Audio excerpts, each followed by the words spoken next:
السلام عليكم ومرحبا بكم. عارفة راسي غبرت عليكم بزاف بزاف، ما جيتش بيدي خاوي جبت لكم حريشات كيجيو رائعين بزاف ولذاذين يا سلام، وكيجيو هشاشين كيتفتحوا من الوسط عمروهم باللي بغيتو. تبعوا معايا الفيديو للاخير باش تشوفوا المقادير والطريقه ديال التحضير ديالهم، اقتصاديين بزاف بزاف.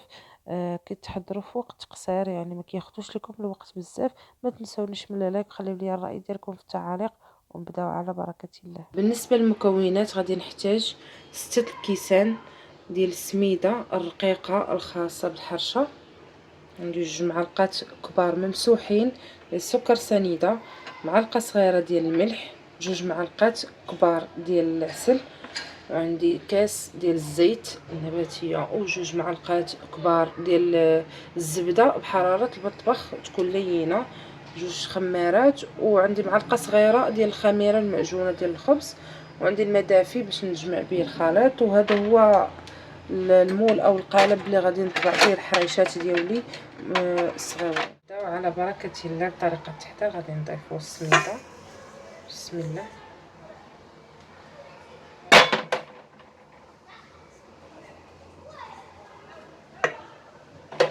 غادي نضيف لها الزيت،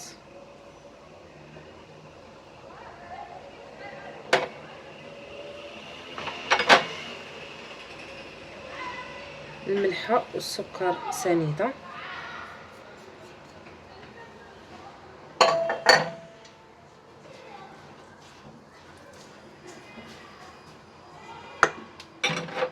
غادي نضيف الزبده،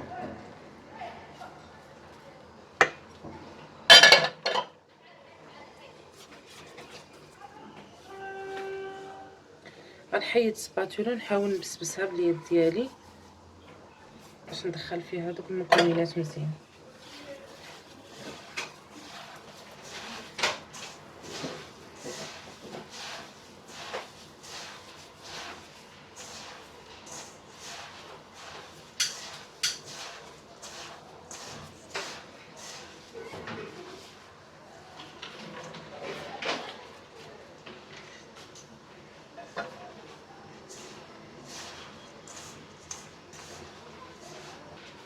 من بعد ما تبسبسات بهذا الشكل هذا كيف كتشوفوا هكا كيدخلوا فيها المكونات هكا مزيان، غادي نضيفوا دابا العسل.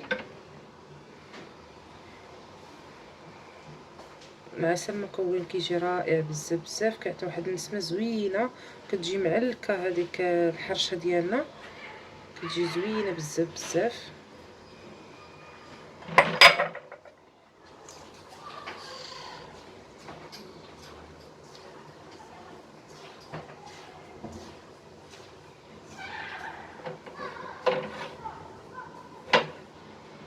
غادي نضيف الخميره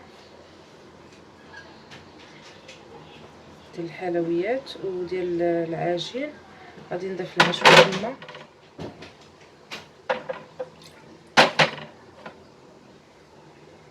نحاول ندوبها شويه الماء عاد باش نخويها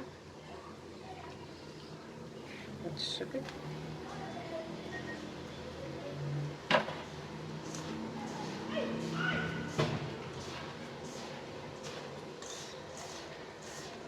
صافي دابا وغادي نضيف الماء بشويه بشويه ونبقى نجمع الخليط ديالي.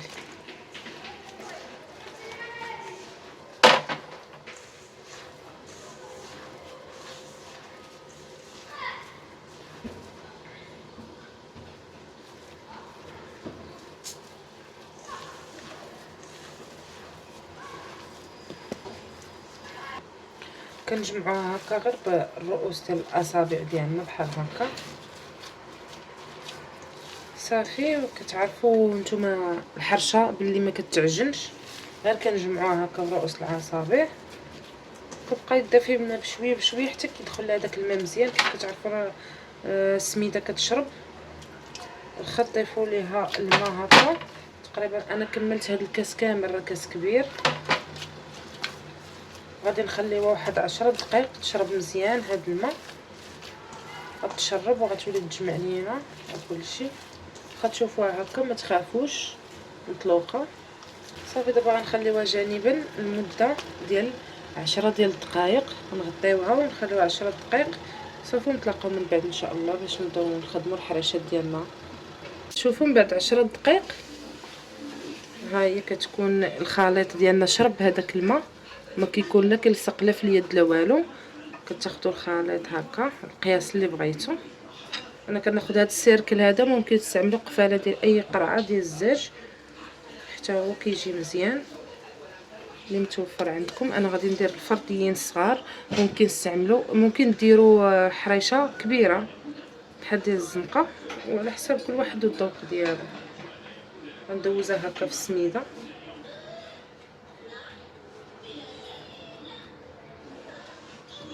صافي، نضغط عليها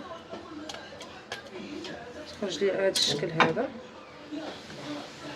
صافي. غادي نحطها في المنديل اللي رشيته بالسميده من قبل. نستمر على نفس الطريقه حتى نكمل هاد الحريشات كاملين اللي عندي.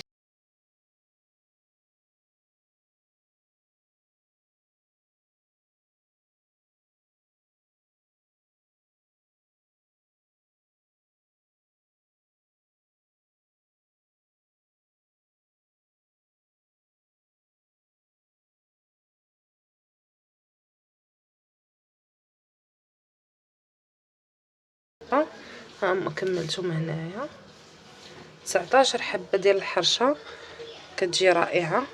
غادي نخليهم واحد شويه بين ما سخنات المقله صافي ونبدا نطيب. ملي تسخن المقله مزيان مزيان صافي كنديروها على نار مهيله، ما تكونش ناقصه بزاف وما تكونش مجهده، كنديروها على نار متوسطه. صافي نخليو الحرشات ديالنا يطيبوا. ما كنقلبوهمش بزاف باش ما يتشتوش لينا، حيت كتكون الحرشه هشيشه. كنخليوها حتى كنحسو بها جمعات راسها وتحمرات شي شويه من الوجه الاخر. صافي عاد كنقلبوها بهذا الشكل هذا حتى كتحمر شويه وتحسي بها شدات راسها، عاد باش كنقلبوها. صافي نستمروا على هذه الطريقه هذه حتى كنكملوا الحرشات ديالنا كاملين كنطيبوهم ونتلاقاو في التقديم ان شاء الله.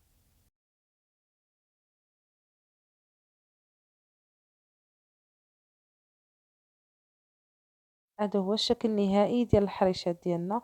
كنتمنى انهم يعجبوكم، فعلا كيستحقوا التجربه حيت كيجيو رائعين بزاف، كيتفتحوا من الوسط بكل سهوله بلا ما يتشتوا لكم بلا حتى شي حاجه. كنتمنى انهم يعجبوكم، ما تنسونيش بلا لايك، والسلام عليكم ورحمه الله تعالى.